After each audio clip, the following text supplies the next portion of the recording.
Bismillahirrahmanirrahim. Assalamualaikum warahmatullahi wabarakatuh. Para nabi adalah orang-orang terbaik dan teragung di sisi Allah Subhanahu wa taala. Mereka adalah manusia pilihan yang telah Allah pilih. Karena Allah Subhanahu wa taala tahu bahwa mereka mampu untuk mengemban tugas yang berat dan menunaikan amanah yang akan dilimpahkan kepada mereka, yaitu untuk menyampaikan risalah dan menyebarkan dakwah di kalangan umat manusia.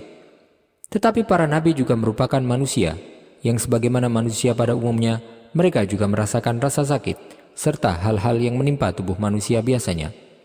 Pada video kali ini, kita akan menceritakan tentang kisah disihirnya Rasulullah SAW oleh beberapa orang Yahudi, serta pengaruh sihir tersebut terhadap beliau. Silakan simak video ini sampai selesai.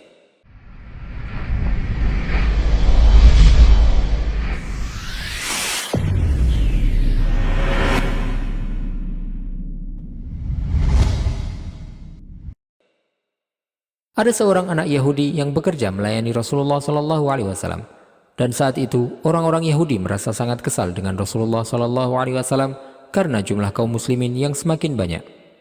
Maka kemudian ada beberapa tokoh Yahudi yang sepakat untuk menyihir Rasulullah SAW agar mereka dapat menyingkirkan beliau. Mereka pun kemudian pergi ke anak Yahudi tersebut dan meminta kepadanya untuk membawakan sebagian dari bekas sisir Rasulullah SAW dan beberapa helai rambut Rasulullah SAW yang tersisa di sisir beliau. Anak Yahudi tersebut menolak permintaan para pemuka Yahudi, tetapi mereka terus mendesaknya untuk melakukan hal tersebut.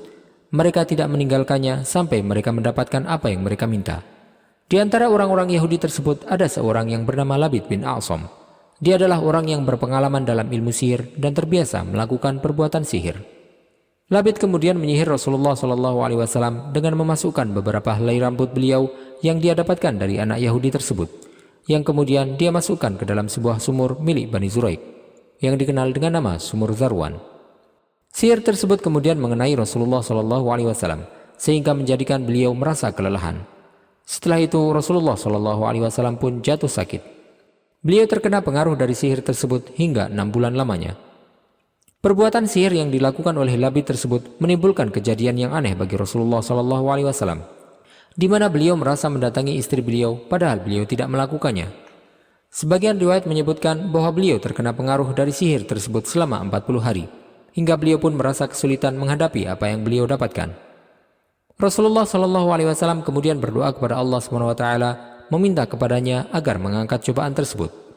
Hingga pada suatu malam, datanglah 2 orang malaikat ketika Rasulullah SAW sedang tertidur.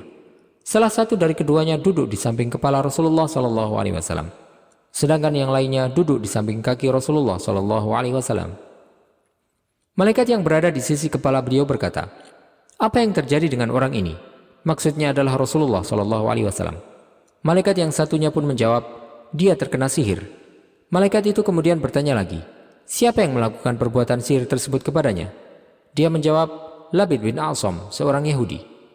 Malaikat itu bertanya lagi, "Dengan apa dia melakukan perbuatan sihir itu?"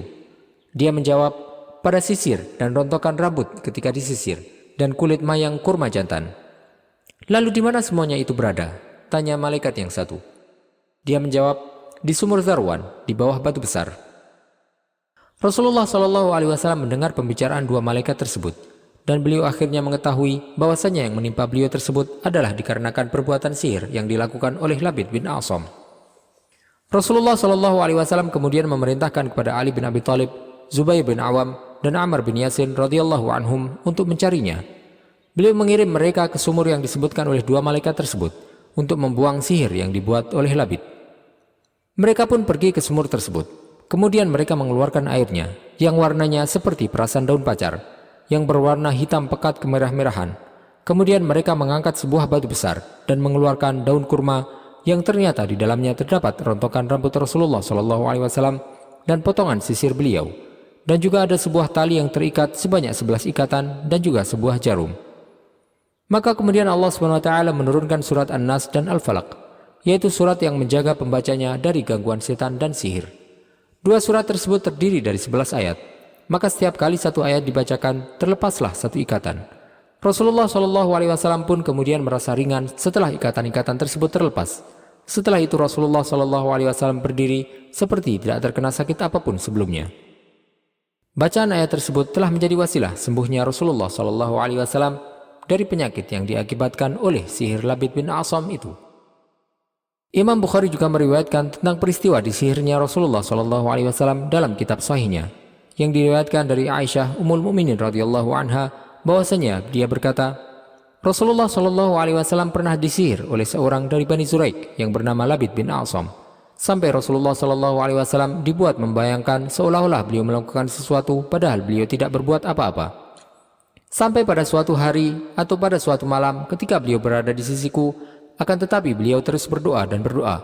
Kemudian beliau bersabda, "Wahai Aisyah, apakah kamu tahu bahwa Allah SWT telah memberikan jawaban kepadaku tentang apa yang aku tanyakan kepadanya tentang hal tersebut?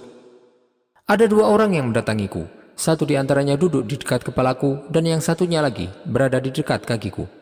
Lalu salah seorang di antara keduanya bertanya kepada temannya, 'Sakit apa orang ini?' 'Dia disihir,' sahut temannya. 'Siapa yang telah menyihirnya?' tanya temannya lagi. Temannya menjawab, 'Labid bin A'sam.' 'Dalam bentuk apa sihir itu?' Dia menjawab, 'Pada sisir dan rontokan rambut ketika disisir, dan kulit mayang kurma jantan.' 'Lalu di mana semua itu berada?' tanya temannya. Dia menjawab, 'Di sumur Zarwan.' Kemudian Rasulullah SAW mendatangi sumur itu bersama beberapa orang sahabat beliau.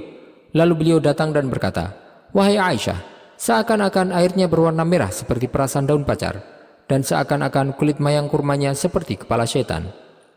Lalu kutanyakan, 'Wahai Rasulullah, tidakkah engkau meminta dikeluarkan?' Beliau menjawab, 'Allah telah menyembuhkanku, sehingga aku tidak ingin memberi pengaruh buruk kepada umat manusia dalam hal itu.' Kemudian beliau memerintahkan untuk menimbunnya, maka semuanya pun ditimbun dengan segera. Ada sebagian orang yang mengingkari bahwa Rasulullah SAW telah terkena sihir. Mereka berkata, tidak mungkin seorang nabi terkena sihir, dan mereka menganggap bahwa jika nabi terkena sihir, berarti hal tersebut merupakan sebuah aib bagi beliau. Dalam membantah anggapan ini, Abul Jakni Al-Yusufi rahimahullah mengatakan, terjadinya penyakit pada diri Rasulullah SAW yang disebabkan oleh sihir tidak akan berpengaruh pada martabat kenabian, karena penyakit yang tidak mengurangi martabat kenabian di dunia akan terjadi pada para nabi alaihimussalatu wassalam dan meninggikan derajat mereka di akhirat. Pada saat itu, jika karena penyakit yang disebabkan oleh sihir itu terbayang oleh beliau SAW bahwa beliau melakukan suatu urusan dunia padahal beliau tidak melakukannya, lalu setelah itu semua penyakit itu sembuh total karena Allah SWT telah memberitahukan letak sihir itu dan cara mengeluarkannya dari tempatnya serta menimbunnya, maka tidak ada aib dan kekurangan yang akan menodai risalah sama sekali, karena penyakit itu tidak berbeda dengan penyakit yang lainnya.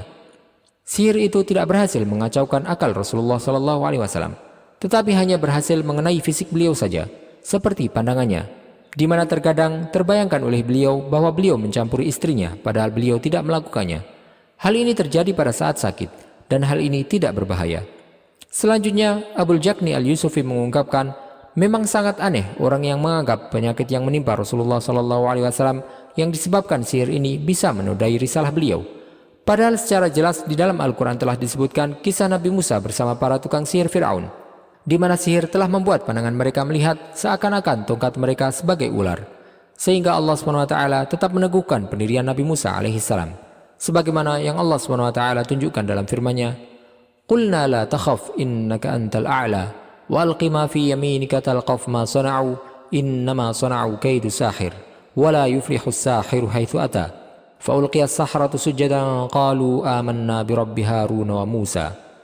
Kami berfirman, jangan takut, sungguh engkaulah yang unggul, dan lemparkanlah apa yang ada di tangan kananmu, niscaya ia akan menelan apa yang mereka buat. Apa yang mereka buat itu hanyalah tipu daya pesihir belaka, dan tidak akan menang pesihir itu dari manapun ia datang. Lalu para pesihir itu merunduk bersujud, seraya berkata, kami telah percaya kepada Tuhannya Harun dan Musa. Dalam hal ini, tidak seorang pun dari ulama dan juga orang-orang cerdas yang mengatakan bahwa apa yang diperlihatkan kepada Nabi Musa alaihissalam berupa ular-ular yang sebenarnya hanyalah tongkat para tukang sihir telah menodai risalahnya. Bahkan terjadinya hal tersebut pada diri Nabi Musa alaihissalam menambah kekuatan iman mereka. Karena dengan demikian Allah SWT telah menolong mereka atas musuh-musuhnya, serta mengalahkan berbagai hal luar biasa dengan mukjizat yang sangat hebat, menghinakan para tukang sihir dan orang-orang kafir, dan menjadikan akhir yang baik hanya bagi orang-orang yang bertakwa, sebagaimana yang telah dijelaskan oleh Allah SWT di banyak ayat dalam Al-Quran. Wallahu ta'ala a'lam wa sallallahu wasallam wa baraka ala sayyidina Muhammadin wa ala alihi wa sahbihi ajma'in.